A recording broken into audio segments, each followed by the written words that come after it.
How Emperor Akbar met Birbal. Let's read. Emperor Akbar loved hunting. Even as a child, he would run away from his lessons and his tutors in order to go riding and hunting.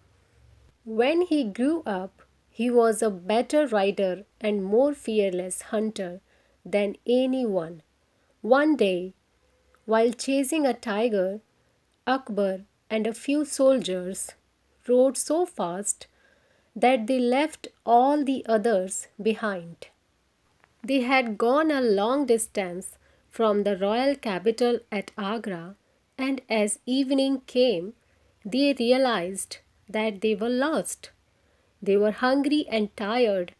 Finally, they reached a place where three roads met. Aha! At last we have found our way, the emperor exclaimed. Then turning to his men, he asked, which way shall we go? Which road leads to Agra? All the roads look the same. It was hard to tell which road led to Agra. Just then a young man came walking down one of the roads. Seeing him, the emperor's man called out and ordered him to come forward.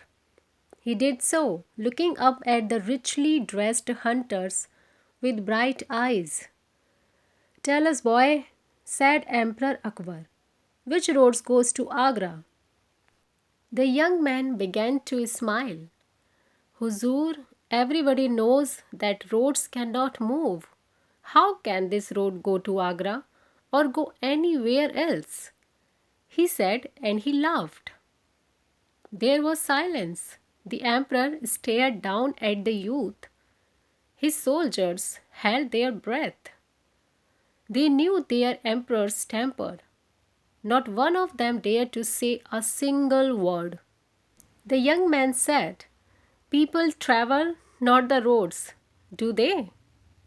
No, they don't, answered the emperor, and he suddenly began to laugh. Nervously, his soldiers began to laugh too. What's your name? Emperor Akbar asked the young man.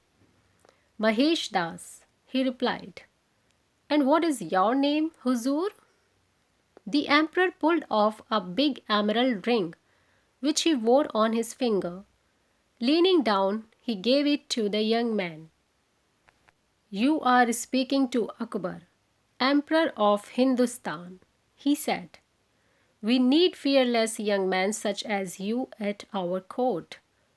Mahesh Das, bring this ring with you when you come, and I shall recognize and remember you. And now, show us the road we must take in order to go to Agra.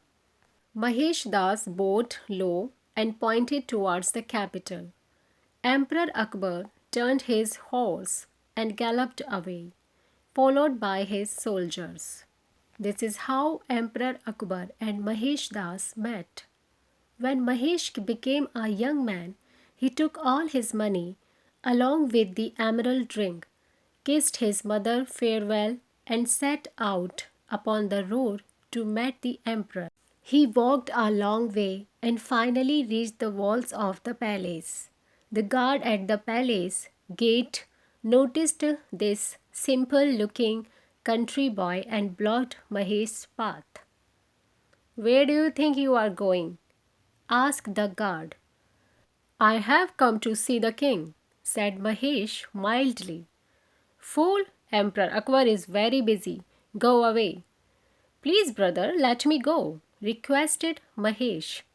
The guard was about to hit him, but he stopped as Mahesh held out Akbar's ring.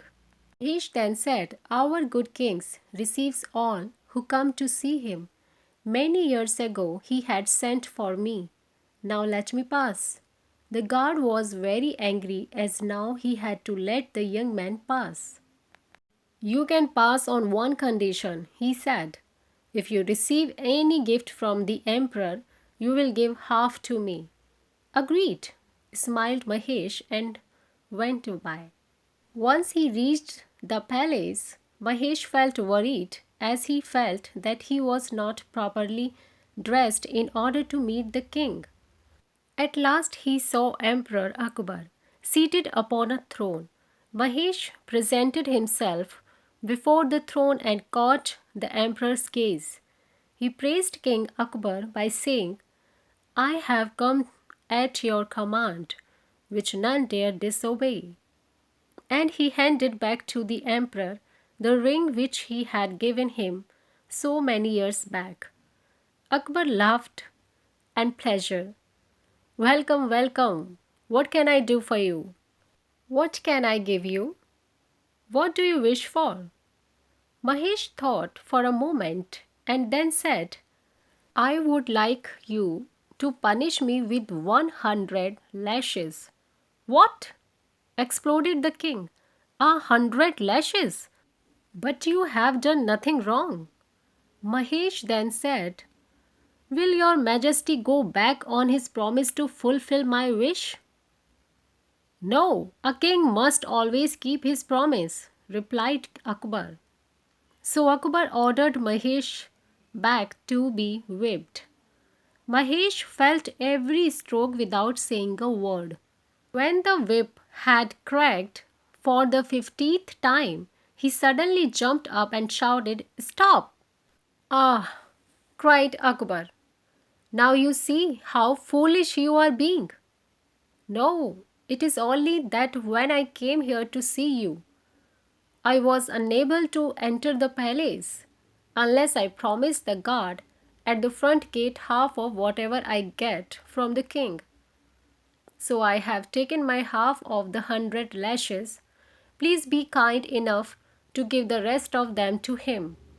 The entire crowd shouted with laughter, and Akbar loudest of all. The unhappy guard was called to the palace to receive his gift.